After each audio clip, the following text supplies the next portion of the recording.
क्या भ्रांति ये नहीं है कि आपकी मस्जिदें छीन लेंगे, मदरसे छीन लेंगे, कब्रिस्तान छीन लेंगे, खानकाहें छीन लेंगे? ये भी तो एक भ्रांति है। ये स्पष्ट करिए। ये छीन लेंगे, भ्रांति नहीं है, ये छीनने वाली कोशिश है। आप मुझे बताइए, हर जगह पर मस्जिदों को तोड़ने का काम मैं देख रहा हूं हो रहा है। यहाँ तो चाहे मस्जिदों की बात हो और चाहे वो गरीबों के घर तोड़ने की बात हो, अगर आप किसी समुदाय विशेष से आते हैं और आपने कोई ऑफेंस कर दिया है, पुलिस ने आपको उसमें इन्वॉल्व कर दिया है, आपने कमिट किया है या नहीं किया है, आपका घर तोड़ा जाएगा। पहले वक्फ एक्ट था, उसके अंदर 2 साल की सजा थी। अगर आप किसी चीज में कन्विक्ट होते हैं तो आपको 2 साल की सजा होगी। यहाँ पर 6 महीने की है, तो कौन से उत्थान की बात हो रही है? और अब आप एफिडेविट में ये कहते हैं कि ये तो धर्म से संबंधित ही नहीं है। मुझे बताइए, आप मस्जिदों में कौन नमाज पढ़ता है? इमाम बारगाह में कौन मातम करता है? मदरसों में कौन पढ़ता है? कब्रिस्तान में कौन दफन होता है? अगर ये वक्फ हमसे संबंधित नहीं है तो फिर मोदी सरकार बताए कि वक्फ किससे संबंधित है। वक्फ अमेंडमेंट एक्ट को लेकर सुप्रीम कोर्ट में दूसरी सुनवाई हुई और यथास्थिति बरकरार रखने को कहा गया है। अब इस पर जो है आगे जो नए सीजेआई बनेंगे वो इस पूरे मामले को देखेंगे। लेकिन आपको बता दें कि ऑल इंडिया मुस्लिम फैसला बोर्ड इस मामले को आखिरी सांस तक लड़ने के लिए तैयार है।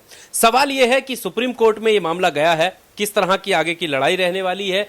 क्या जो आरोप लग रहे हैं कि मस्जिदें, मदरसे और जो खानकाहें हैं वो जमीन सरकार हथियाना चाहती है, क्या वो एक सच्चाई है या सिर्फ अफवाह है? इस मामले पर हमारे साथ बात करने के लिए एडवोकेट एमआर जैदी साहब हैं, इनसे हम बात करते हैं। सर, किस तरह से देखते हैं? अब चूंकि सुप्रीम कोर्ट में मामला है, दूसरी सुनवाई भी हो चुकी है, क्या लगता है कि जो आरोप लग रहे हैं वो सही है या इस जो एक्ट है उसको किसी तरीके की रोक या इसमें कोई संशोधन अब हो सकता है? पहली बात तो यह है कि ये जो पूरा कानून बना है ये पूरा ही गलत है। एक धर्म के खिलाफ कानून बनाया गया है, पहली बात। दूसरी बात, आपने ये कहा कि ये जो आरोप लग रहे हैं क्या ये सही है या गलत है? ये जो आरोप लगाया है ये बिल्कुल सही है आरोप। ये एक धर्म विशेष के खिलाफ है और कुछ चुनिंदा लोगों को खुश करने के लिए कि ये लोग चाहते हैं कि चुनिंदा लोगों को, एक विशेष धर्म विशेष के लोगों को खुश किया जाए और अपने वोट बैंक बनाया जाए, वोट बटोरे जाए। मोदी सरकार की हमेशा से ही वोट बटोरने की नीति रही है। किसी ना किसी सरकार, कोई ना कोई, जब भी सरकार आती है, ये सरकार जब भी आई है, पहला तो ये अमीरों की सरकार है, ये आप सुन लीजिए। कोई भी जो भी मुझे सुन रहा है वो ये ध्यान रखे कि ये अमीरों की सरकार है, अमीरों के अडानी और अंबानी की सरकार है, ये उन्हीं के लिए काम करती है। दूसरा, ये एक धर्म विशेष के लिए काम को टारगेट करके कुछ सीधे लोगों पर बहला फुसला के उनके खिलाफ करती है। और ये वक्फ अमेंडमेंट एक्ट जो लाया गया है ये उसी का नतीजा है। कह रहे मुस्लिमों को उत्थान करना है। बिल्कुल नहीं, इसके अंदर आपको कहां नजर आया मुस्लिमों का उत्थान? आप मुझे ये बताइए, इस जो पहले वक्फ एक्ट था उसके अंदर 2 साल की सजा थी। अगर आप किसी चीज में कन्विक्ट होते हैं तो आपको 2 साल की सजा होगी। यहां पर 6 महीने की है, तो कौन से उत्थान की बात हो रही है? दूसरी बात यह है कि जब सेंट्रल गवर्नमेंट ये आदेश दे सकती थी स्टेट गवर्नमेंट को कि कानून बनाए आप, इसमें अगर कहीं पर आपको खामी नजर आ रही है तो इसमें ये इन्होंने एक भ्रांतियां फैला दी कि भाई इसमें तो कुछ पता ही नहीं है और ये लोगों को मालूम, ये तो बस नोटिस भेजते हैं और जमीन इनकी हो जाती है। तो अगर सरकार, जब सेंट्रल गवर्नमेंट पिछले एक्ट के हिसाब से भी सेंट्रल गवर्नमेंट स्टेट गवर्नमेंट को डायरेक्शन दे सकती थी कि इसमें काम करें, तो उत्थान की कहीं बात नहीं हुई हो, कहीं हुई हो तो वो मुझे बताया। तो क्या भ्रांति ये नहीं है कि आपकी मस्जिदें छीन लेंगे, मदरसे छीन लेंगे, कब्रिस्तान छीन लेंगे, खानकाहें छीन लेंगे? ये भी तो एक भ्रांति है। ये स्पष्ट करिए। ये छीन लेंगे, भ्रांति नहीं है, ये छीनने वाली कोशिश है। आप मुझे बताइए, हर जगह पर मस्जिदों को तोड़ने का काम मैं देख रहा हूं हो रहा है। कहीं भी किसी भी जगह अवैध कब्जे हैं उनको हटाने के लिए आप तरीके से कराएंगे ना इस चीज को। आप ये नहीं कि नोटिस चिपकाएंगे और आप बताएंगे भी नहीं सामने वाले को, नोटिस फाड़ेंगे, फोटो खींचेंगे और आप जो है अगले दिन तोड़ देंगे। आप एक जो प्रोसेस है उससे चलिए ना कि ये जमीन मेरी है, वो आदमी दावा करे और कोर्ट से आप आए। लेकिन यहां तो वो बात ही नहीं हो रही है। यहां तो चाहे मस्जिदों की बात हो और चाहे वो गरीबों के घर तोड़ने की बात हो, अगर आप किसी समुदाय विशेष से आते हैं और आपने कोई ऑफेंस कर दिया है या आप उसमें मतलब पुलिस ने आपको उसमें इन्वॉल्व कर दिया है, अब चाहे आप वो आपने कमिट किया है या नहीं किया है, आपका घर तोड़ा जाएगा।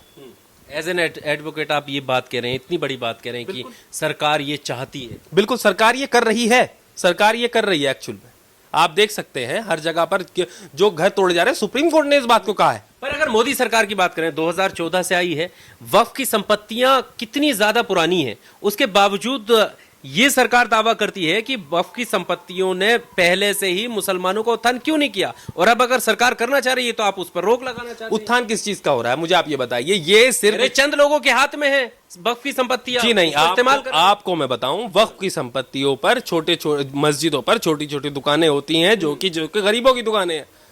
और अगर उत्थान की बात है तो आप लेकर आइए, जो सजा 2 साल की थी उसे आप बढ़ा के 5 साल कीजिएगा। जो इंक्रोचमेंट करेगा उसके लिए सख्त कानून लेके आइएगा। आप बताइएगा कि आज के बाद वक्फ को कोई अगर कब्जाने की कोशिश करेगा या फिर वक्फ पर कब्जा करेगा या वक्फ की संपत्ति को बेचेगा, हम उसे 5 साल के लिए जेल में जाएगा। हम इसे नॉन बेलेबल ऑफेंस है, इसको नॉन बेलेबल रखेंगे। यहाँ तो बेलेबल कर दिया, तो उत्थान की कहां बात हो रही है। और वो तो बताया ही नहीं कि उत्थान क्या है, बस ये कह दिया कि जी उत्थान की बात हो रही है। तो उत्थान बताएं तो किस तरह का उत्थान हो रहा है। कहीं एक आम मुसलमान या एक आम इस देश का नागरिक जो संविधान पर विश्वास रखता है, वो इस एक्ट को किस तरह से देखें। देखिए, बाबा साहब का संविधान पर विश्वास रखने वालों को ये विश्वास है कि सुप्रीम कोर्ट इसे रद्द करेगा। जो जो इन्होंने अमेंडमेंट किए हैं, हमें अमेंडमेंट्स जो होते हैं ना कानून में, वो वक्त के साथ होते हैं, हमें उनसे कोई। देखिए अब सर, क्योंकि आप कानून के जानकार हैं, सरकार के मंत्री, उनके जो प्रवक्ता हैं बीजेपी के, वो खुले तौर पर कहते हैं कि सुप्रीम कोर्ट के पास ये पावर ही नहीं है। आप फिजूल में सुप्रीम कोर्ट जो फिजूल में हस्तक्षेप कर रहा है इस चीज को। भाई सदन के पास पावर है कि वो कानून बनाए, सुप्रीम कोर्ट तो अलग बॉडी है। पहली बात, सुप्रीम कोर्ट को अगर पावर नहीं है तो सुप्रीम कोर्ट ने रोक क्यों लगा दी। कानून, सुप्रीम कोर्ट ने जो वक्फ बाय यूजर पे रोक लगाई है, जो ये करने वाले थे, एनक्रोचमेंट करने वाले थे। अब क्या होना था, जैसे ही ये एक्ट पास हुआ, इनका मकसद था कि जहां जहां पर पेपर्स नहीं है अब वहां पर कब्जे करेंगे, कब्जे करवाएंगे। ये इंक्रोचमेंट की कोशिश थी ना, मतलब उसको सरकार अपने अंडर ले लेगी, अब फिर जिसको चाहे दे देगी। तो ये तो कब्रिस्तान है कोई, वहां किसी का फादर दफन है, किसी की मदर दफन है, किसी का भाई, किसी का बहन दफन है, तो आप उस कब्रिस्तान को कब्जाने की कोशिश करेंगे अगर उसके कागज नहीं है। यही तो है ना वक्फ बाय यूजर। तो आप उसे कब्जा डिनोटिफाई करेंगे, आप उसे कब्जाने की कोशिश करेंगे। अब ये नोटिस भेजते और इनका ये प्रोग्राम शुरू होता, जो कि सुप्रीम कोर्ट ने रोक लगा दी। उसके बाद निशिकांत दुबे के गंदे बयानात, लेकिन सुप्रीम कोर्ट नहीं दबेगा।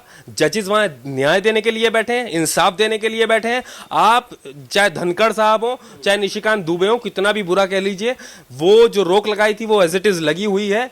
जो उन्होंने रिलीफ दिया था वो इस बार भी रिलीफ मिला हुआ है, और सुप्रीम कोर्ट आगे भी न्याय करेगा। उम्मीद पूरी है, पूरी उम्मीद है।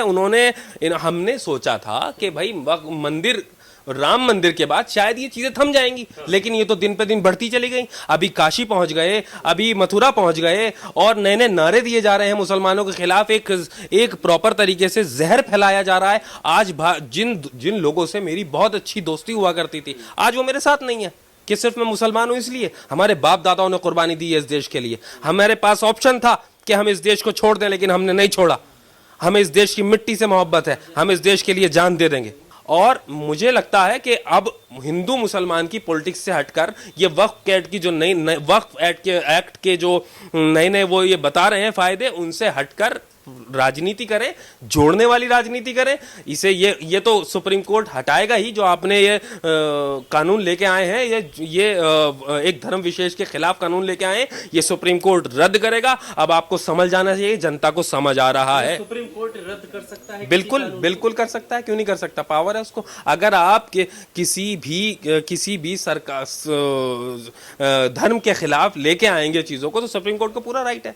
न्याय के मंदिर ने उसको रोक दिया है। हम क्यों नहीं मानते डेमोक्रेसी को? हम डेमोक्रेसी की ही बात करते हैं, हम कॉन्स्टिट्यूशन की ही बात करते हैं, हम बाबा साहब के संविधान की ही बात करते हैं। और यही रीजन है कि बाबा साहब के संविधान को बचाने का काम सुप्रीम कोर्ट ने किया है, और रोक लगा के बताया है कि वक्फ बाय यूजर को शायद कब्जाने की कोशिश हो रही है। रोक लगा के बताया है कि वक्फ काउंसिल में घुसने की कोशिश हो रही है। क्यों घुसेंगे आप किसी के वक्फ काउंसिल में?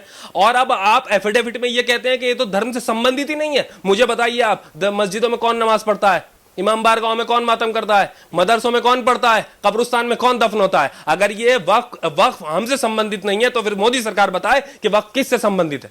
देखिए, सबने जहां जहां पर विरोध, हर किसी ने अपना विरोध दर्ज किया। आप पूरी संसद की कार्रवाई देखिएगा, वक्फ हमसे संबंधित है, मुसलमानों से संबंधित है। एक एक मुसलमान ने विरोध किया है, बल्कि रिजिजू साहब उसके फायदे नहीं गिनवा पाए, गोल गोल गोल गोल घुमाते रहे, लेकिन एक भी सवाल का जवाब रिजिजू साहब नहीं दे पाए।